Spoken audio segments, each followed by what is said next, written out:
Aston Martin endured a very hard start of the 2026 season, and things are not looking promising for the upcoming races either.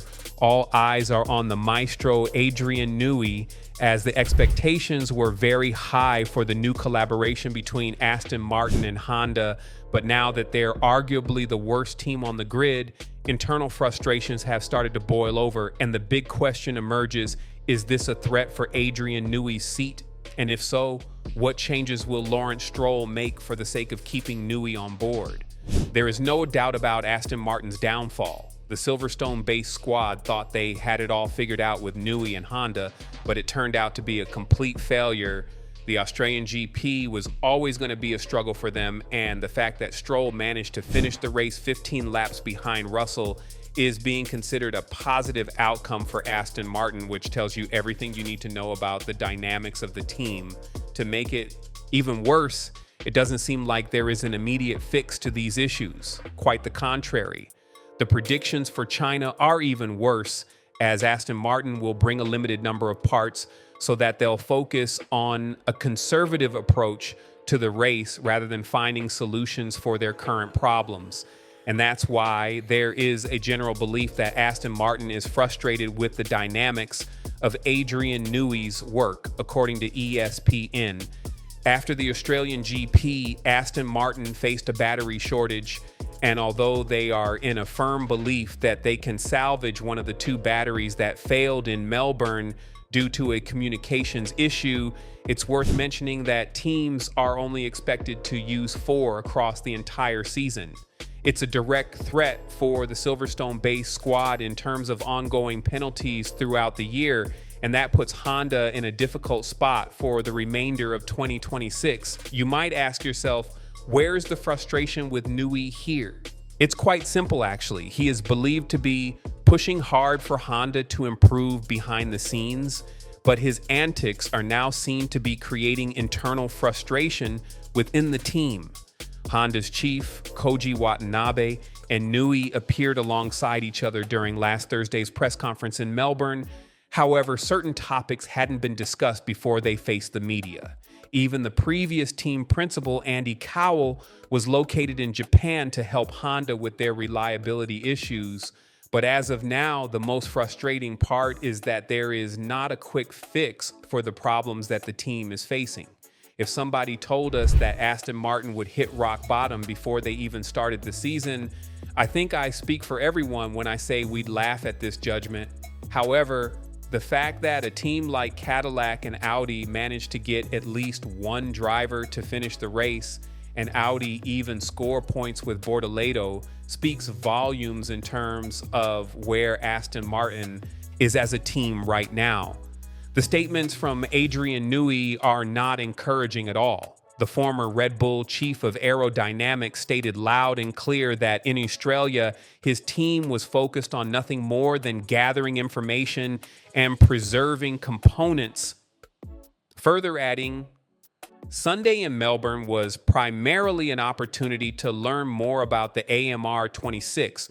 Both cars took the start, and when it became clear we could not compete for points, we chose to pit and check the cars over. The team then asked Fernando to retire the car to preserve components. The data and learnings from this weekend will help us as we go into the next event.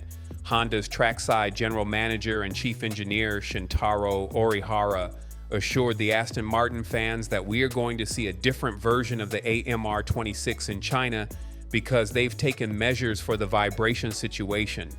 Elaborating on this, Orihara said, "We have made some progress regarding the vibration situation, and we are continuing to work hard to reduce it. Reliability is the main area we need to improve, so we continue to work hard alongside Aston Martin. We have found another countermeasure, so maybe we can try something. We also accumulated mileage in the race, so we learned some things during the race event, especially in terms of behavior and also energy management. But if I'm being brutally honest, I don't think there is a positive sight for Aston Martin in the next couple of months, especially when you understand the core of their issues. On multiple occasions, Adrian Newey said that the team has the 5th best chassis on the grid, which more or less indicates that the issues with the car are not created by their end. In a scenario like this, it's very easy to get things escalated, and whether we like it or not, Newey and his team do need to take some of the responsibility on their backs, especially now when the frustration of Honda is growing extremely high. The F1 pundits are now speculating that Aston Martin and Honda have already ruined their relationship, and it could be a point of no return. When talking about it, Will Buxton said, "Melbourne was a disaster. It was a disaster from start to finish.